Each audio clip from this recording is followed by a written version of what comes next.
Hello and welcome back to the Bottom Bins. We said we were going to try and get an episode out this week, even though there was international football, so that's exactly what we're going to do.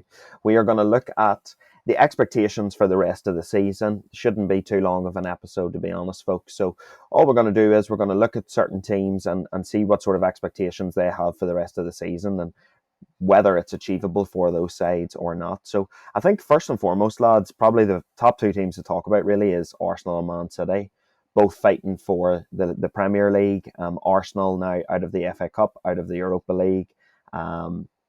City probably still fighting on the Champions League front. But what do you think, lads? Then they're definitely the two that are leading the charge in the Premier League at the minute. Yeah, have to be. Arsenal front and centre. I honestly thought they would have crumbled, but now, but no, they're looking really, really good week after week. Picked up 6 wins on the bounce now after we were talking about them struggling a wee bit.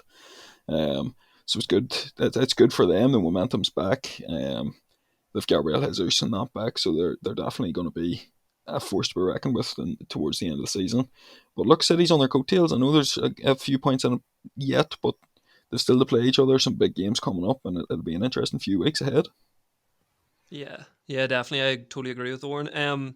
With Arsenal, especially looking at their fixtures, they've tough games coming up in April. They have Liverpool, West Ham away, City away, and Chelsea away, and then I think they play Newcastle as well away. So there's tough games coming up, but they do have a wee bit of a gap there. And as Owen says, they've won 6 in a row. They're very good at home. They get goals from everywhere. They have players like Saka, Odegaard, and I can believe Martinelli has like 13 goals this season. He's been very good.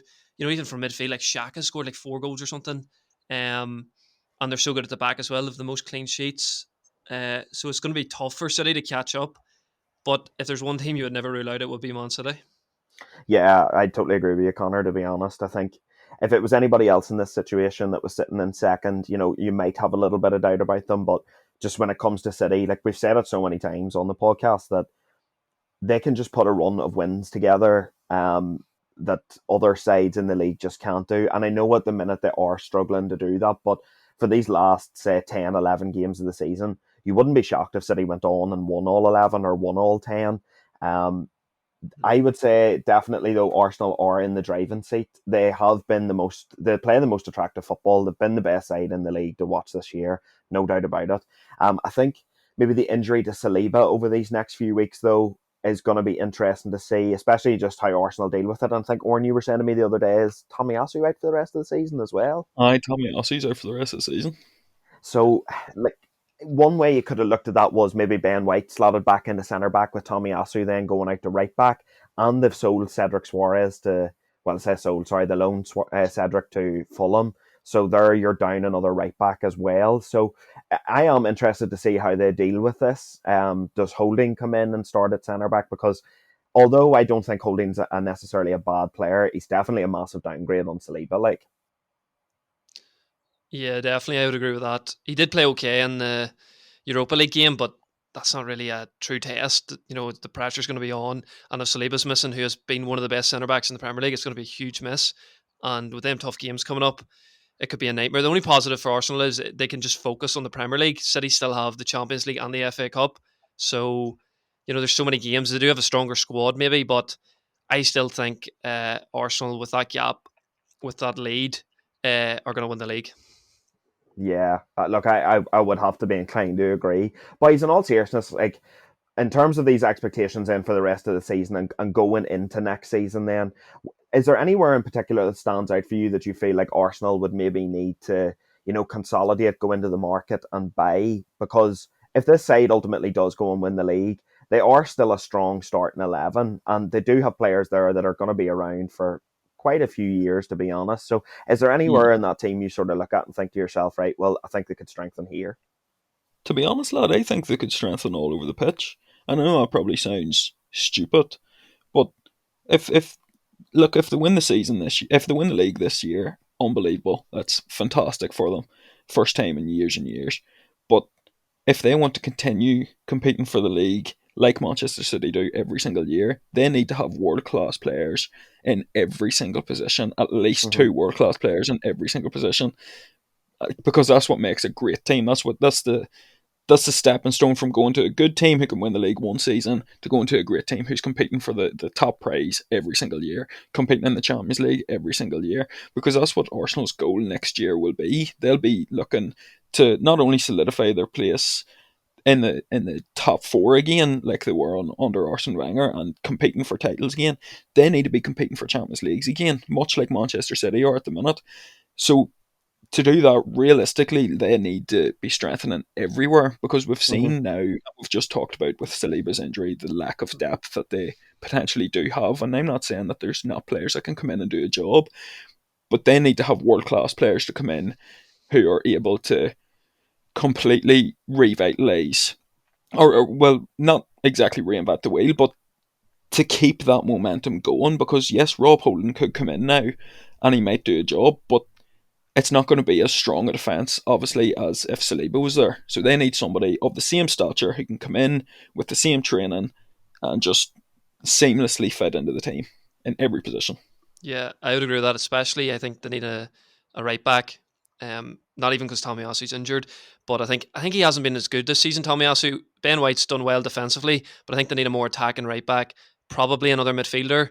But with Arsenal, as Oren said, they're Arteta's kind of trying to do that Pep strategy of having two players in every position, because when you have the Champions League next year in the Premier League and you have high expectations, you need players in them positions just in case of injury. But they'll be able to attract these players because they're going to have Champions League next year, and Arteta's brought a positivity back to the club. So you know we even seen it with Trossard there. He just wanted to go to Arsenal because it's Yeah. such an attractive option. No, agreed, lad. Agreed. And look, realistically, then, lads, I'll have to put you on the spot. Like I'm saying, or I've stuck with Arsenal all season, and I'm going to finish with them. I think Arsenal will win the Premier League this year. What do you guys think? Final prediction. Yeah, I've went with Arsenal all year, and I'm going to stick with it. Well, since they've actually got good, but I'm going to stick with Arsenal. I'm going to go against the grain, to be honest. I do think Manchester City's going to win the league again. Just you just feel like they're going to put a wee string of wins together, do you, Oren? I do. I just think that like I've said it all season, and I keep changing and hemming and hawing about Arsenal because they've been brilliant. But I just feel Manchester City. It depends who wins the game between City and Arsenal. I think whoever wins out there has the edge in their opponent, and I think Manchester City will do more with a win there than Arsenal will if they ultimately lose. Yeah, no, fair enough. Fair enough. Well, look, guys, going to move it on to the team in third, then, of course, which is our Manchester United. So far, so good. I would say it's been a relatively enjoyable season, to be honest, as a United fan. So, I think expectations for the rest of the season, then, lads, we're still in the FA Cup. We're probably the strongest team in the Europa League as well. Um, so, what do you guys think? Do you think another trophy then could potentially be on the cards for this season? Yeah, What I was that think story, so. Connor? What was the story? Yeah. What? Sorry, Owen. What did you say? Sorry. Oh no, I was just saying, like, do you think then like another trophy is potentially on the cards for United this season? Oh yeah, 100%. At least one. I genuinely think we're going to win the Europa League and the FA Cup. I don't Yeah, think I would. that's that bold of a claim, to be honest. Like, Yeah, No, I would agree with that because especially the Europa League would put the best team out, and I'd say the second best team was Arsenal, and we're probably the strongest team left. So that's a given. And then the FA Cup will be difficult because you're going to have to beat Brighton and Man City, probably, who are two very good teams. But you know, United have been very good this season, and I think if we could just keep Champions League football, if we can get Champions League football next year, and then another trophy, it'd be an unbelievable season. well, that's it. I mean, in terms of the league position, then, like, I always sort of thought to myself, especially whenever we started the podcast, I always felt like either one of City and Arsenal would slip up. And I actually thought United might have a shot of finishing second in the league. But I think as the weeks have sort of gone on now, and like United have sort of had a few poor results now in the last few weeks, results that probably didn't do them any favour, to be honest. But I think third would be third, and the potential of having maybe two trophies, like that's a really good first season for Ten Hag, like, isn't it? yeah, it would be a fantastic season for him. An absolutely fantastic season. Especially, I think a lot of people wrote off Eric Ten Hag after the first two results. Even Man United fans, you see social media, it can be such a daunting place when you're a football fan, and you know that yourselves, boys. You see everything on it, like. Yeah, Um, but yeah, I think them first two results, people kind of wrote off Eric Ten Hag, and then he got this Carabao Cup win. Look, the likes of Roy Keane and other pundits are starting to criticise United again and saying that some of the bad habits are coming back in. But ultimately, I think that's just because we're playing so many games and the players need a rest. And we've seen with Eric Ten Hag, he trusts his first 11. You don't really see many rotations in the squad unless it's injury based or suspension based, with Casemiro fucking getting a red card all the time. But yeah. he trusts his first 11. So I think that's another thing for United. They need to strengthen in quite a lot of positions in the summer. Um, and yeah, if they get more than one trophy, like one trophy this season was always going to be a successful season. But if they get more than one trophy, it's an absolutely fantastic first season for Eric Ten Hag. Yeah, I totally agree with that. I think we United definitely need to strengthen the striker, and if we've all Yeah, said it, because Rashford has scored a lot of goals this season, but then you look at Weghorst. I don't like to slag him too much, but 8 games, 0 goals in the Premier League. Martial can't stay fit. If he stays fit, he's good. Actually, he's only played 6 Premier League games this season, which yeah. is crazy. He's 3 goals like in them, but he just can't stay fit. Bruno's been brilliant this season, but we need probably a striker or maybe another. I know we do have a lot of wingers, but like we've only scored 41 goals in the Premier League this season. Like that's not great. I think it's the seventh most. So we definitely need to score more goals, and I think a player like Harry Kane or someone like that would be huge for Man United. Well, look, that's the debate that rages at the minute. It's very much there's three strikers that are touted to be on Man United's sort of hit list, if you will, over the summer, and the three names that are being linked are Harry Kane, Victor Osimhen, and Gonçalo Ramos of Benfica. They're the three that look the most likely to happen. Obviously, Kane is going to cost you 100 million. Osimhen's probably going to cost you 100 million, and I think Ramos. I think I read the other day Ramos has a release clause of 70 million. Um, so I'd look at a game, boys. I'll just put you on the spot. If you wanted one out of those three, who are you looking at the most? Who excites you the most? Victor Osimhen. Victor Osimhen. He is the best. He's the best available on the market these days as well. He's guaranteed goals. He's a young man, and I think he'd fit absolutely phenomenally into Eric Ten Hag's style of play. As much as I would love the likes of Gonçalo Ramos or Harry Kane or whatever, I just think Victor Osimhen, you're going to pay a big price tag for him, of course, but you're going to get quality. You're guaranteed quality. And I think by the time he does leave, I do think he's going to leave in the summer no matter where he goes. And I think when he is leaving, he's going to be a Champions League winner.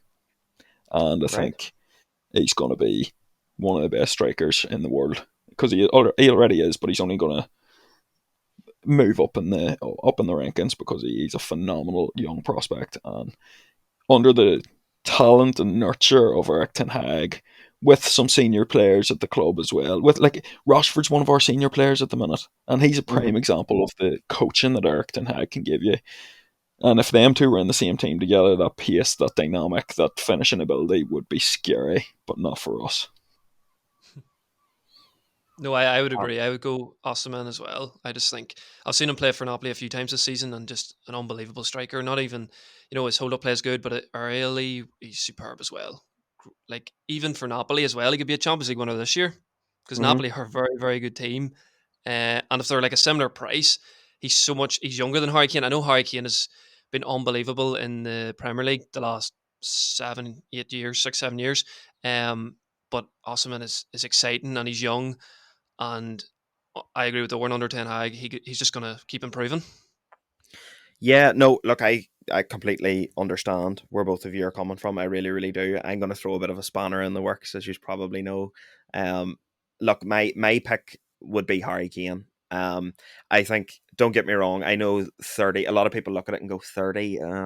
How many years realistically do you get out of a 30-year-old? But the way I look at it is, I always like sort of the Premier League proven, and they don't get much more Premier League proven than Harry Kane. And to me personally, I feel like I really love Osimhen. I do love watching him, but I loved watching Anthony at Ajax as well. And I feel like this season has been a bit of a bedding in season for Anthony. And personally, I would like to challenge for the title next year, and I think if you got Kane, you definitely challenge for the title next season. I think with Osimhen, maybe you have to take a year to bed him in, because, like, as we know, how many signings have United made that we thought was going to come in and make the instant impact, and then it's actually taken a wee bit of time to get right. Same with Ramos. Ramos is a very, very good striker as well. I think out of the three of them, he's probably the everybody's third choice. I would imagine so anyway. But for me, I just think there's a lot to be said about Premier League proven, and I do think if Kane comes in next season, I think a lot of people will be putting United down as maybe favourites to win the title. Um, that's just my 2 pence on it anyway. But look, I'm going to move it on to the battle for fourth, lads, because there is a few teams that are involved in this battle for fourth, and I'm just going to lump all these sort of teams in together, and we can have a bit of a chat about them and see which of them we think is most likely to sort of make that fourth place. So currently at the minute we have Spurs. They have played 28. They're on 49 points. We have Newcastle after that then. They've played 26 and are on 47 points. After that, then we have Liverpool, who have played 26 and are on 42. And then after that, then in seventh, we have Brighton, who have played 25 and have 42. So there are a few teams within that mix that look like they could, really challenge for that top four spot. So, Oren, I'll come to you first then, just with this one. Who out of those four teams do you think is the most likely then to finish in that fourth spot and gain Champions League football next season? It's difficult. It is difficult because we've been making different predictions all throughout since we started this podcast. And we've always kind of been saying it Newcastle or Spurs. I do think Spurs are going to struggle now without a manager. So I'm gonna rule them out. But look, not to say it wouldn't surprise me if they did get top four. Like, it definitely wouldn't surprise me. But just because they don't have a manager until the end of the season, I am just going to rule them out of it. Newcastle have picked up a couple of few wins there in the last few weeks, getting on into a decent run of form. So it's good to see that. Again, Eddie Howe's doing a phenomenal job. And if Yeah. they get European football of any sort, which looks kind of guaranteed at the minute, it was going to be a successful season for Newcastle. So he's exceeding expectations at the minute. And they definitely have a realistic prospect of getting top four, especially if they keep on this momentum. It'll be a huge game whenever United play Newcastle in the next week or so. Mm-hmm.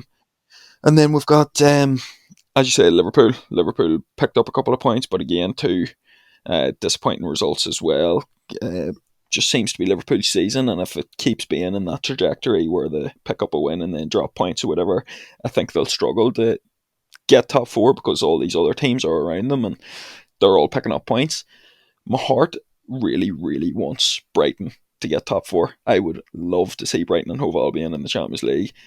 It is my prediction, which is, I don't know if it's just based on, like, I have a genuine like for the team. I do think they'll finish top four because I just think they've got that world class manager who just seems to be getting the best out of his players, and I think the boom's kind of there for Brighton at the minute. Their fans are always behind them, like they always have a good away support and all. And when they've got young fellas like Matoma, and then they've a World Cup winner McAllister, like they've got key players there that if they stay fit, will see them through the season. Because even when Brighton were towards the bottom of the league, they were still playing good football, and they were always a tough competitor to face. So my prediction is going to be Brighton, but I'm not sure if that's realistic. I'm not sure if it's based on my genuine like for the club or whether it's based on me actually thinking. But yeah, I'm going to go Brighton anyway. That's Do you know what? It's not. I would say that's bold, but it's not even bold because Brighton have been playing some really good football this season, and I think my only like sort of qualm with Brighton is just that they do drop silly points, to be fair. Like, they had that sort of string where they had, I think it was at 4 or 5 draws in a row, and you were kind of looking at those Uh, games going, God, in at least 3 of those games, they probably should have pulled through and won the game. I think it would be a fairy tale story, and especially with this Premier League season in particular, I would never say never, because it just seems as though, like, if we look at the season Fulham's having and the season that Brentford are having, and you look at Chelsea all the way down there in 10th, you're looking at it and you're going, anything can happen really. And I don't know. I could see Brighton doing it, but I do think they drop silly points. No, I agree. I agree. Connor, look, I'll come to you with this one then. Liverpool, they probably have the most experience out of all those teams in that sort of crop of those four teams there. Do you give them any sort of chance of making the top four this season? No, I give them no chance. I think they've just been horrible this season, and the fixtures that have coming up are just very tough to play. City, Chelsea, and Arsenal in their next three games. They might win one of those. Away from home, they're brutal. They only have 3 wins this season away from home. Their home form's Mm-hmm. pretty good, but with the teams around them, especially I think Newcastle. I did go with Spurs originally for my top four prediction, but now they have no manager and they concede so many goals. Like they conceded 3 goals to Southampton, who don't score goals. So I would worry about Spurs unless their manager kind of changes the tactics. I know when Conte was away, he actually done all right for them, but I don't think Liverpool have a chance, to be honest. I just think they've been very poor this season. They concede a lot of goals. They don't score enough goals. They're terrible away from home. So I give them no chance. No, look, I think that's fair enough. And to be fair, any Liverpool supporters I've been speaking to, and especially the likes of like Husty and stuff, like Husty hasn't really given Liverpool much of a chance this season. He's actually quite negative at the minute. He says he thinks Liverpool will be lucky to get any sort of European football this year, because they just have been so inconsistent. Like when we think about it, a couple of weeks ago, we did our episode after the beat United, and then they went out the following week and like Bournemouth embarrassed them, and it's just they've been on a strange sort of trajectory this season. It's weird to watch, but I think lads, out of those four teams, that the big debate at the minute is then who comes into Spurs next season. It's it's tough because I know a lot of Spurs fans will be happy to see Mauricio Pochettino come back. I think if Pochettino did come back, they would sort of go back to almost being in like a rebuild phase, and they would definitely play a lot brighter football. But now, Mm, obviously, Julian Nagelsmann has been sacked by Bayern Munich, and yeah. he's actually coming in at the bookies' favourites at the minute. So, Oren, out of those two, really, I know that they've said they're going to have a short list of 5 candidates, but they seem to be the two that are most talked about at the minute. Who do you Yeah. think's more likely to end up at Tottenham then? It's that's a really tough question because more likely, I think most likely is going to be Mauricio Pochettino going back, just because he knows the club, he loves the club, as we've talked about. However, I do think Tottenham would miss a trick and be stupid not to go for Julian Nagelsmann. Like this is a manager who's look, he's been sacked by Bayern Munich out of the blue. Don't get me wrong, they're sitting second in the league, but they've still everything to fight for. They're like 1 point off Borussia Dortmund. They're into the quarterfinals of the Champions League. They're into the semi-finals of the DFB Pokal Cup as well. Like they still had a treble there to win. Realistically, Mm-hmm. um, like, he's one of the best young prospects in terms of managers in the world. And like, what is he, 36 or something?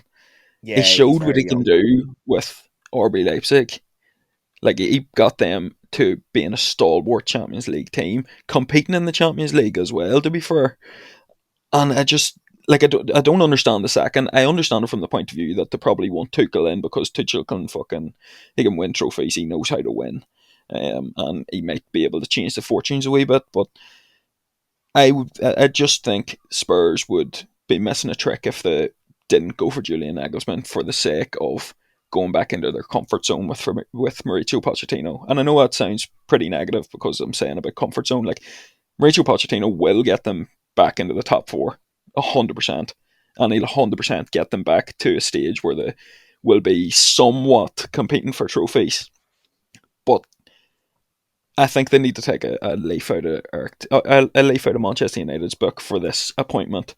Like we went with Eric Ten Hag when we had the choice of, well, realistically at the time we had the choice of Antonio Conte, and I just think they need to go for that kind of out there manager and try it. If it doesn't work, right, sack him and go and get Pochettino because he's going to be fucking available anyway. Yeah. Look, they may as well try it. They may as well try it, in my opinion, but most likely, I do think it'll be Mauricio Pochettino. Yeah, look, my bet would be Pochettino. To be honest, I think that's who they're going to go for. Connor, obviously Conte relieved of his duties earlier this week. On Sunday, he was sacked, or well, left by mutual agreement. What did you make of that then? Because obviously, look, we have been quite wish washy about Spurs this season, and at times we have put the blame on the manager. But now that his reign has come to an end, and you can look at the reign as a whole, what do you make of Conte's time at Spurs then? Um, yeah, he put them in a position where he had to be sacked, really, with his comments after the game. They did get Champions League football in his first season, but then to get knocked out in the last 16 was disappointing. He didn't really bring the club forward. They weren't going very well this season, really. Conceding a lot of goals, playing some poor football. That's what Spurs fans, you guys, you would know better than me, Connor, but like Spurs fans have been really disappointed in the way they play. Like under Poch, they were so exciting. And now they just play this defensive football, really bad to watch. They concede a lot of goals even with this defensive football, which makes very little sense. Harry Kane kind of has been carrying them this season with like he scored 21 goals, and has been superb. But I think Conte had to go. I think he probably would have got to the end of the season if he hadn't came out with his comments, and they would have had a better chance at top four. But I think now it's better for Spurs. Probably just they've got this new interim manager in, and then they're going to either choose Poch or the Nagelsmann. But like I agree with Oren as well. I think they should go for something different because like with Poch, there's no guarantee that he's going to come back and change everything. Like with Poch as well, like he didn't really he done really well to be fair, especially with what he had. But then he went to PSG and he didn't succeed at all. Mm-hmm. Um, with this different manager who only lost like 2 games for Bayern since September, like it wasn't as if he's a poor manager. I Mm-hmm. think they just wanted Tuchel in because maybe they have a better chance of winning the Champions League. And there was talk of Tuchel maybe going to Tottenham or going to Real Madrid. But I think Tottenham would miss a good opportunity to get a good young manager. And I think he's like 35. And he has proven himself already at RB and at Bayern.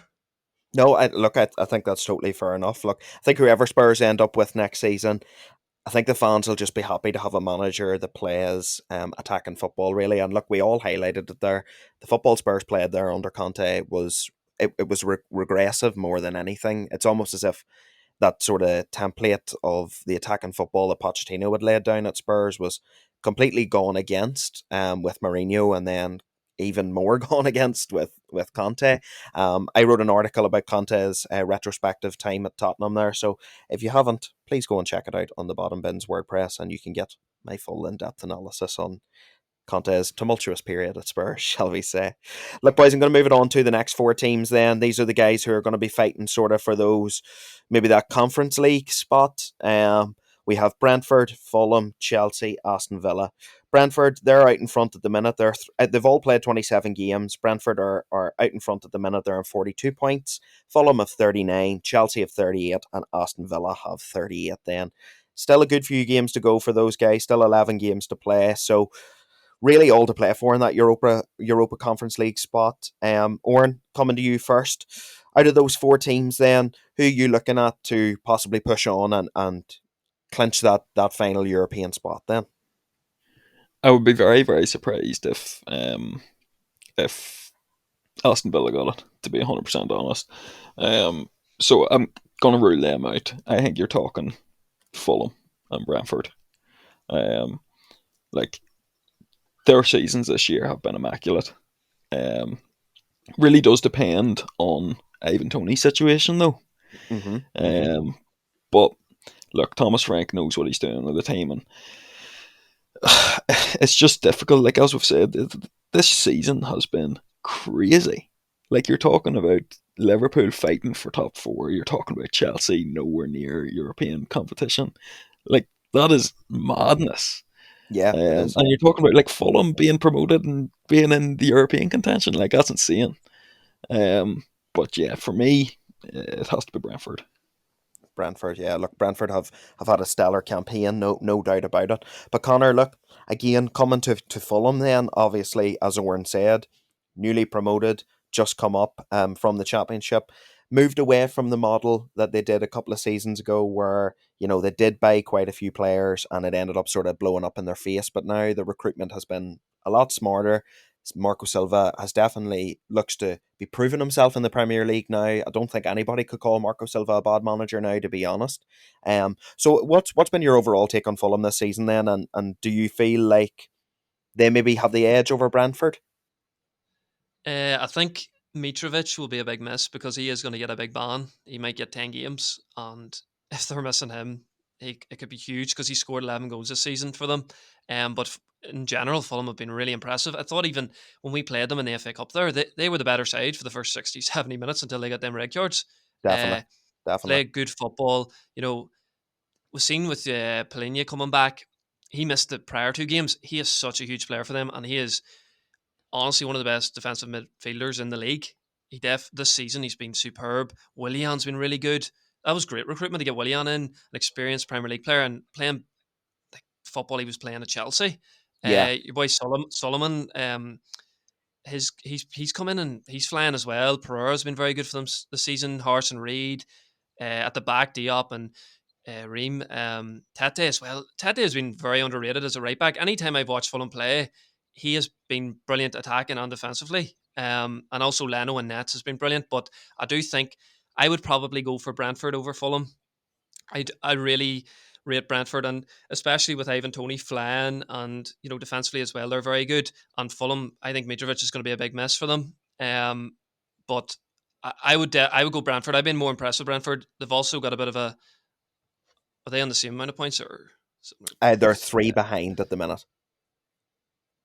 They're three behind. I don't think they'll catch Brentford. I think Brentford are just going to kick on. Like Brentford only lost 5 games this season. Like Yeah, that's mental. Like that's the same as that's less than Man United. Like that's crazy. But I would go with Brentford because anytime I've watched Brentford as well, they have some really good players. Like Ben Mee's been superb this season. Your boy Jansen's been very good. Raya, Pinnock, boys like that. Like they play exceptional football. They've one of the best managers in the league. Uh, and I could see them probably they could even push Brighton on Liverpool for sixth or seventh. aye, for one of those sort of Europa League I think spots so. then. Yeah, yeah, because they're on the same points as Brighton. I know Brighton have a game or two in hand, but in the Premier League, you can never guarantee anything. Yeah, So that's not guaranteed any points. no, And look, there's that's true. yeah, That's true.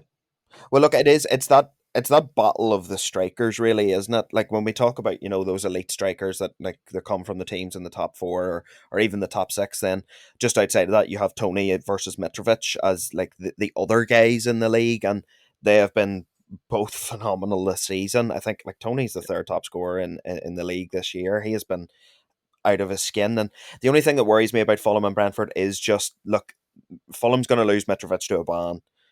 Brentford are going to lose Tony at some stage to a ban as well, and I would just be afraid that halts their season a bit. But again, when they've been injured or they haven't played, they do seem to be able to adapt. The two managers know how to get around that situation, and it'll be an interesting fight now towards the end of the season. And look, boys, we're going to have to talk about them. We're going to have to talk about Chelsea because this has been undoubtedly one of their worst seasons in their Premier League history. Honestly terrible. And when you look at it, for the money that they've spent, they have been left with egg on their face now.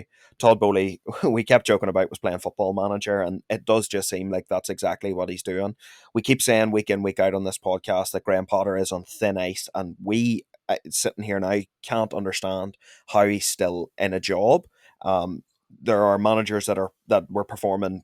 Well, I would say we're doing better jobs than him that have ended up seeing the chop. I'm looking particularly at Patrick Vieira. Look, Oren, I'll come to you with Chelsea. How do you assess what's going on at Chelsea at the minute, and what are their expectations, even heading into towards the summer and heading into next season ultimately? Because you would have to say this season's a write off, like, wouldn't you? Yeah, I would say it's a write off. And to be honest, just in my head, just thinking about it now, and I haven't really thought about it beforehand, but it wouldn't shock me, boys, if like Spurs are waiting until the end of the season to hire a new manager. Would not shock me Mm-hmm. if by the end of the season Julian Nagelsmann is already Chelsea's manager. Wouldn't shock me in the slightest. I, that's good. That's a good Um, shout. yeah, Good shout. I don't think that could be something that wouldn't shock Chelsea could be me. looking at the minute.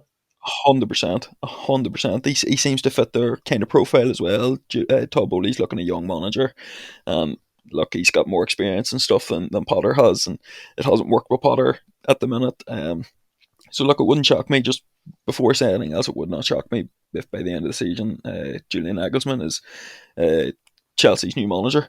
But look, yeah, it's a write off for them. 9 losses, 8 draws, 10 wins this year. It's not what we expect from Chelsea. We're always expecting Chelsea to be in and around the top three, top four, at least competing for it. Still in the Champions League, but now they've got Real Madrid, so it's going to be tough for them to succeed in that as well.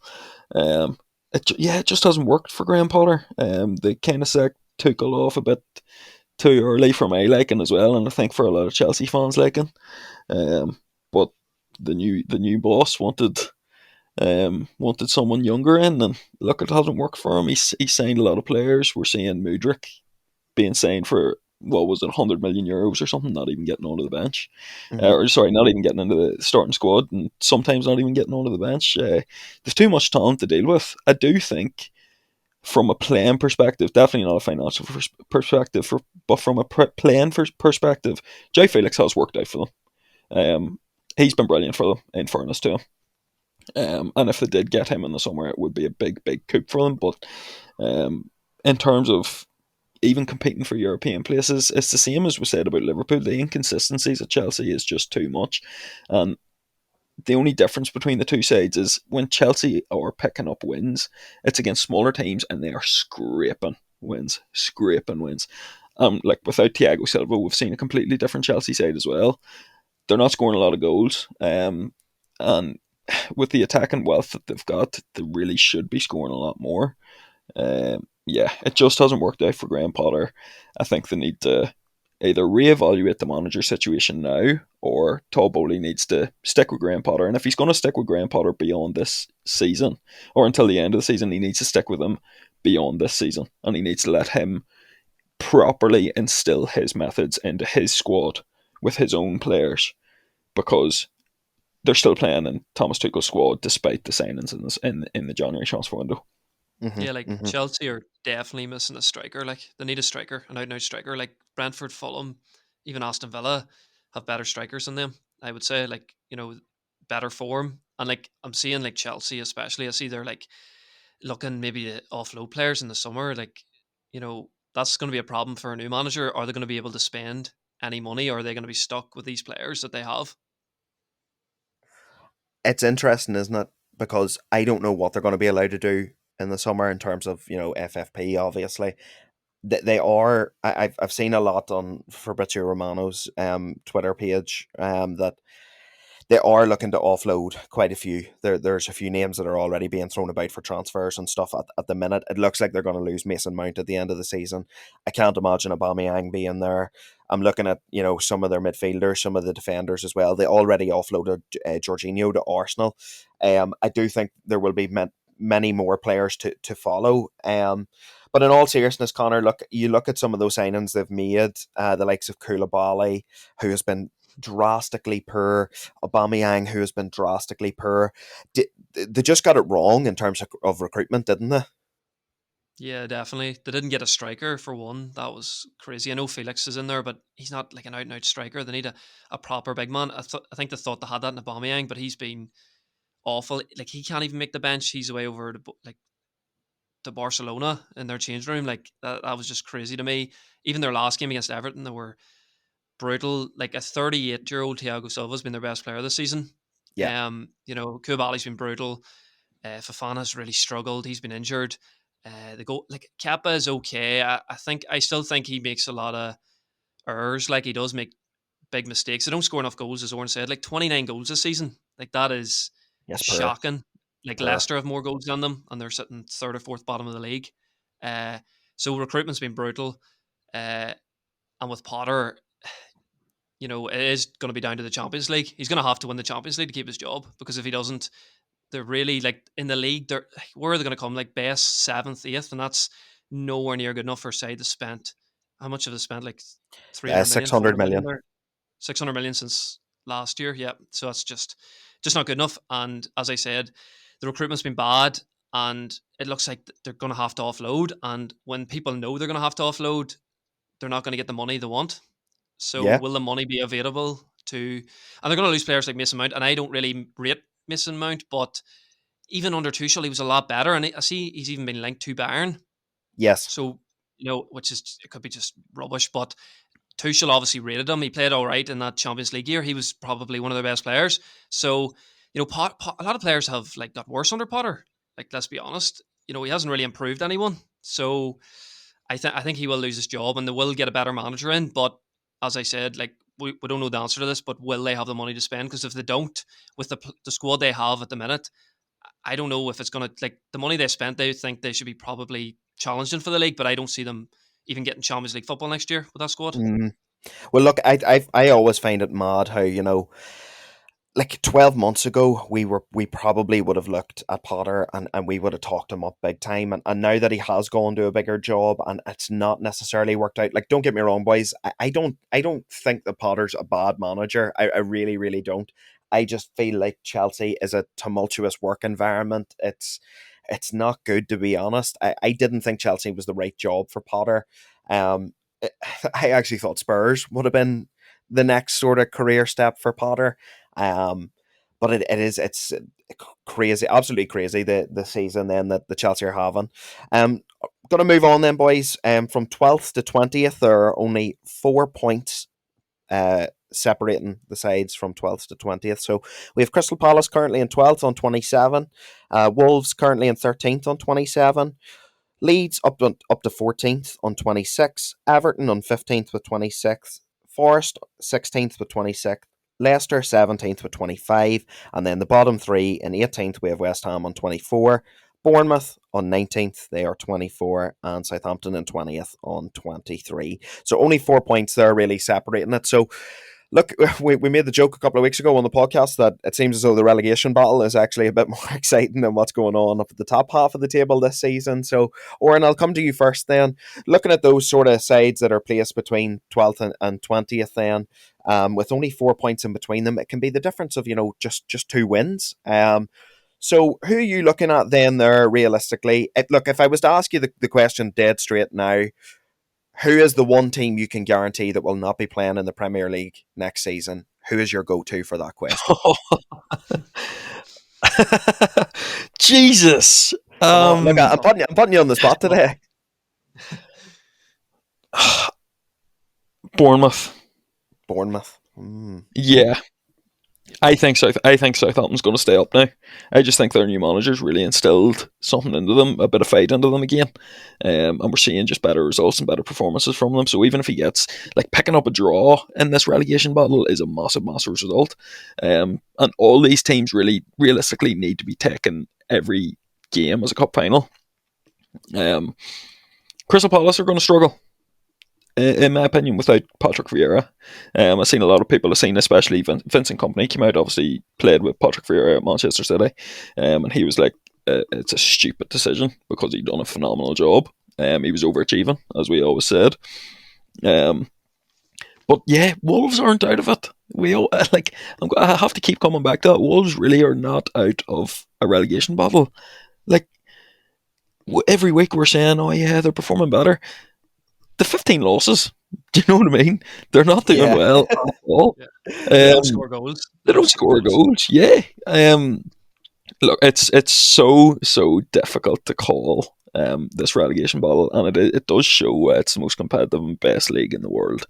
Because at the end of the season, it realistically could be a fight still between all of these teams. We could be looking realistically at 6 to 8 teams on the last game of the season, waiting on results to see who goes down, and that is popcorn stuff. It's cinema. But yeah, I do think Bournemouth are going to go down. I think Everton will stay up. I think Sean Dyche has brought something into Everton, and I hope they stay up, especially with this financial fair play thing that they've got in. They kind of need to stay up, or they'll be in shaky waters. But yeah, I would say Bournemouth.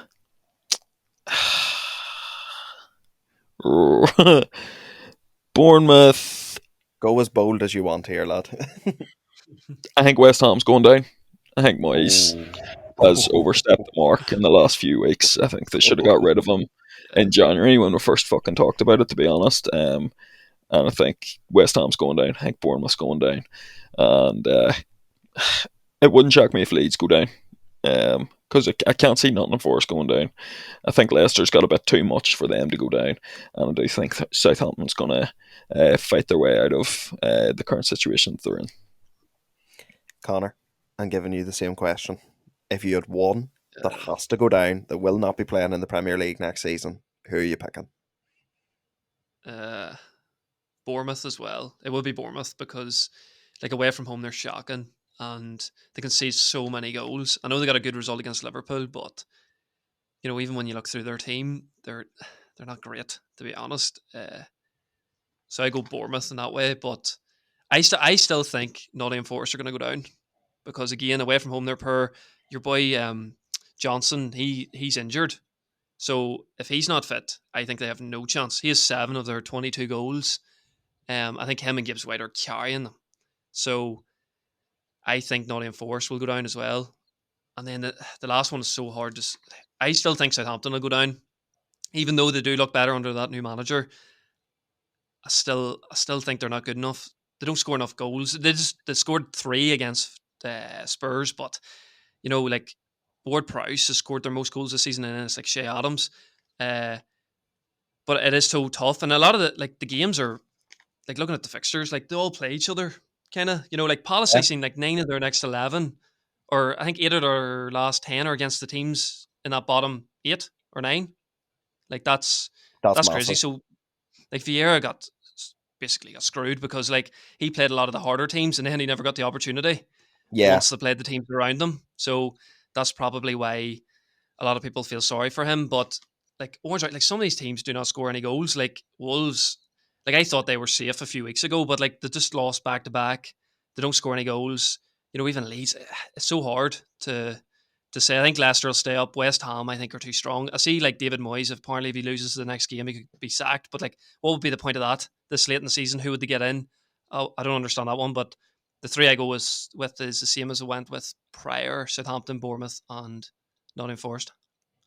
yeah. Look, I do struggle to disagree with both of you, to be honest, lads. I think my dead cert pick, and I have said it sort of from our mid season review. I'm gonna go a wee bit different to you, lads. I'm gonna go Leeds.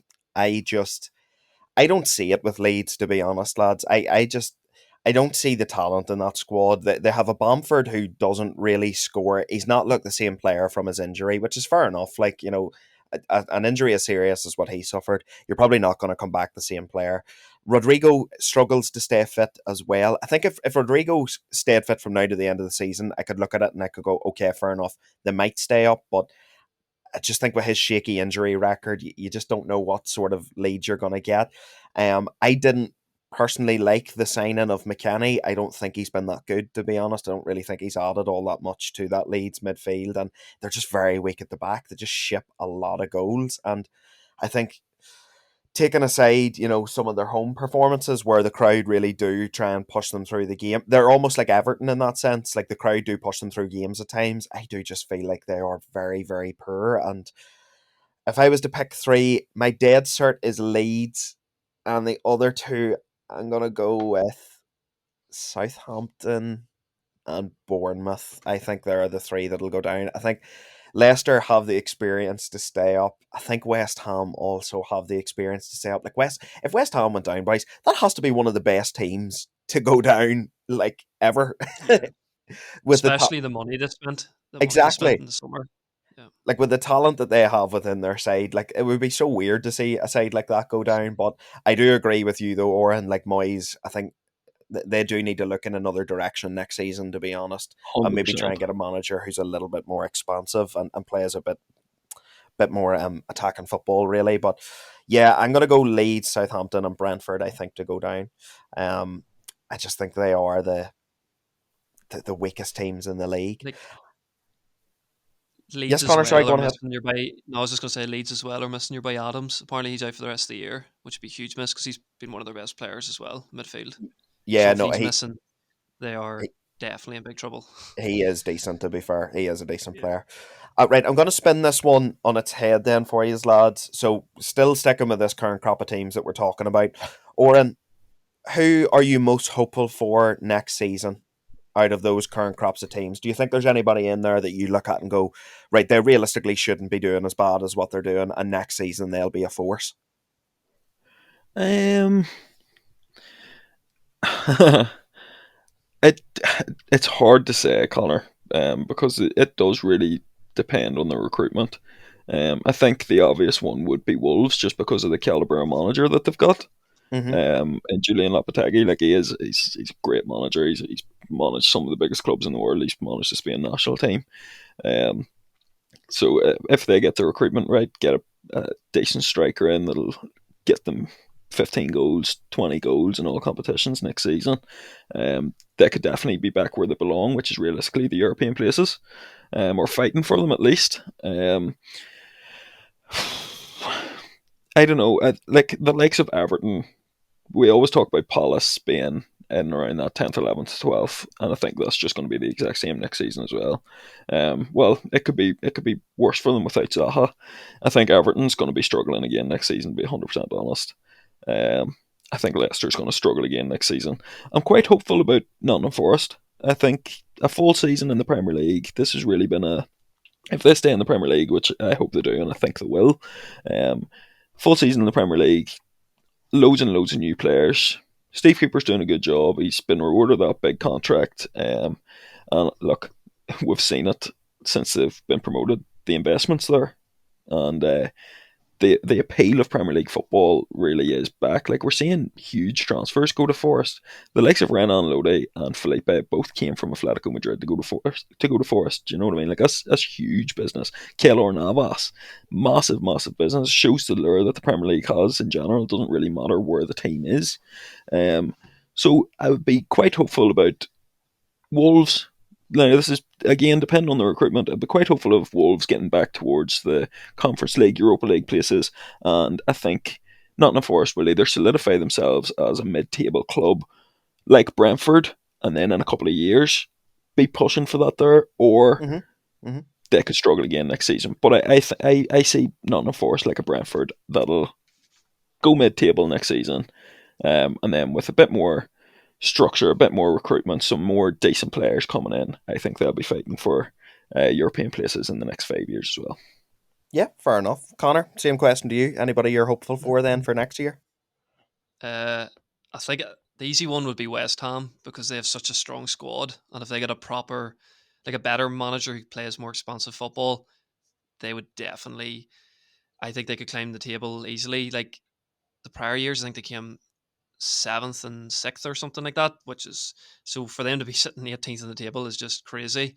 The, they're probably going to lose Rice, but I still think with the team they have, they're obviously going to get a lot of money for Rice. So if they just obviously spend that well, they could be good next season. Leicester again, they're too good, but they're going to lose Madison, they're going to lose Tillman. So it's will Brendan Rodgers still be there next season is the question. And then obviously Wolves have probably the best manager. Like he's managed Real Madrid, Spain. They have some really good players. Again, as Owen says, they need a striker. But if it's to choose one, it would be West Ham because I think they have the best players. Of players like Bowen and Paqueta and Samaka with a better manager in there, who plays better football. I think they could definitely get top eight next season.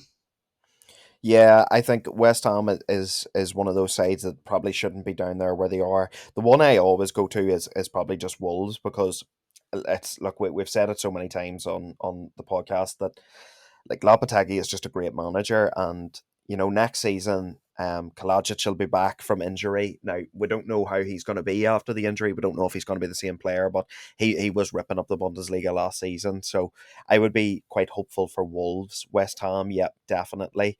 Forest, I understand what you're saying, Oren. I just don't know. I think recruitment will be a big thing for them in the summer. I know obviously they signed what, like 22 players or 23 players in total over the course of these last two transfer windows, but I do think some of those players will go out the exit door, and I do think that they will look to still try and strengthen in the summer, definitely. So it'll be interesting to see what they do. The likes of Palace, yeah, Palace, depending on what sort of manager they get, like they're never a club that spends big money, but they are normally sort of a stalwart mid-table team. I'm interested to see what Everton do next year, definitely, because I know that them, very much like Leicester, could be allowed to spend money next summer. So again, it'll be interesting to see what sort of like recruitment they do and who comes in to those sides. But I think Depends on what Wolves is you the know. obvious one for me. But I am actually going to say Leicester. I think because they are allowed to spend money now next summer. The recruitment department is very good. Like, when you think about it, boys, it was, only 2 years ago that they were winning an FA Cup, and it was only 2 years ago that they were just missing out on Champions League qualification. So I think with the right recruitment, and if they give Rodgers time to maybe go through another rebuild, possibly, they could get back up to sort of challenging those European places. So I think next season for those sorts of clubs will be very interesting. And then just to wrap up this episode, lads, just like we did with sort of the mid-season review, I'm going to come to you with sort of those, some of your favourite moments and players from this season. So, Oren, coming to you first of all, who do you think will win the Premier League Player of the Year then for this season? Premier League Player of the Year, Bukayo Saka. Bukayo Saka, okay. Connor, who do you Yeah, think will be the Premier League Player of the Year? Yeah, I was going to say Saka, 12 goals, 10 assists, and I think Arsenal's going to win the league. So yeah, it has to be Saka. I'm going to go Odegaard because Saka is going to be my Young Player of the Year. So that's my two knocked out there. Oren, Young Player of the Year, who do you think? Erling Haaland. Erling Haaland. Does he still qualify for Young Player of the Year? Yeah. Oh yeah, Yeah, I think he's Erling under Haaland's like 23. 22 or something. Yeah, it's under 23, I think. Yeah, Oh, is it? Yeah. yeah. Yeah. Well, all So right. young. Well, yeah. You can't really look past Haaland, then, can you? Might have to retract the miles there a wee bit. That's, Okay, I take it then all three of us are going to say yeah. Haaland, Young Player of the Year. Okay, fair enough. Um, Probably a silly question then as well. Who's going to end up as the top goal scorer? Let me Um, think. Hmm. It'll just have to be Haaland, like, won't it? Paul Drogba. Yeah. Paul Drogba. Weghorst, by Weghorst, I think Weghorst. um, Favorite moment of the season then so far, lads. Oren, what has been your favorite moment of the season? Favorite moment of the season. Um, in the Premier League, like yeah, Yeah, Premier League. I would say my favorite moment, the moment that's got me the most pumped, would be Anthony scoring his debut against Arsenal. Just he played well, and his celebration got me so excited. Like he was grabbing the badge, kissing the badge, throwing his arms up to the fans. Um, yeah, and it was a real turnaround for Man United after we had beaten Liverpool as well. So yeah, that's probably my favorite moment. Connor, same to you. Favorite moment of the season? Um, it's probably beating Man City 2-1, Rashford's goal, because I was like in Berlin and I was beside my mate who's a City fan, so got to rub it in his face, and it was just an unbelievable game. And I thought from there probably could have kicked on, maybe challenged for the league, but it was just such a massive moment in the season to beat your rivals as well. I know the first goal was a bit dodgy, but it was a good game as well, and I thought we played really well, so probably would be that. Yeah, I'm gonna go. My favorite moment of the season is actually right from the start of the season. I don't know why. I just find this. I always like it when managers show like a bit of personality. And can you remember when Spurs and Chelsea played out a 1-1 draw right at the start of the season, and Conte and Tuchel got into a bit of Dusty a Cup. a hated exchange with one another. I love Yeah, things like that Yeah, there. Like things like that always get me pumped up and psyched. And I that's always find it crazy. fascinating when, two of the biggest managers in the world can come to blows like as severely as what they did. Like to me that shouts that the Premier League is the best league in the world, because like the managers, even like they all just want to get one over on one another. To me, it seems like the managers in this league just want to be able to go, well, I've beat him X amount of times, and I've beat him X amount of times, and I definitely have his number because he's never managed to get one over on me. Like I always love those sorts of like tactical sort of battles. Like I always loved when Fergie and Wenger were at each other's throats, because they were the two best managers in the league, and they were having a go at each other. And look, by no means am I saying that Conte and Tuchel were the two best managers in the league at the time, but it was still, I just thought it was mad to see, to be honest. It seems like years ago. Yeah, It, yeah. I was going to say it that too. does, It yeah. felt like so long ago. Both of them been sacked since. Yeah. It's Yeah, mad. it is. It is crazy. Like it is crazy, but I just love that sort of passion, to be honest. Oren, this might be a question that makes you rack your brain a little bit, but what has been your most deluded piece of punditry that you've heard this year, do you think? That I've given. No, like from pundits, if you know what I mean. I wouldn't really class us as pundits. We're just mates on a podcast. Um, Probably anything that Gabriel Gronhor said. Yeah. Um, one of my favourite ones, though, was that he said that Webster was a better defender and he'd choose him any day over Rafael Varane. Yeah. Um, yeah, I'd say that because it is the most stupid statement I've ever heard in my life from an ass footballer with stupid opinions. Totally fair enough. Connor, same question to you. What's been your probably stupidest Well, punditry that you've heard this season? there's two, because it's between either Jimmy Carragher writing Martinez off after one game, or Souness, basically saying Casemiro wouldn't do well at United. So I'll probably go for Martinez, because he wrote him off after one game, and since then he's been brilliant this season. Yeah, to be honest, Connor, the Carragher one, that was going to be mine too.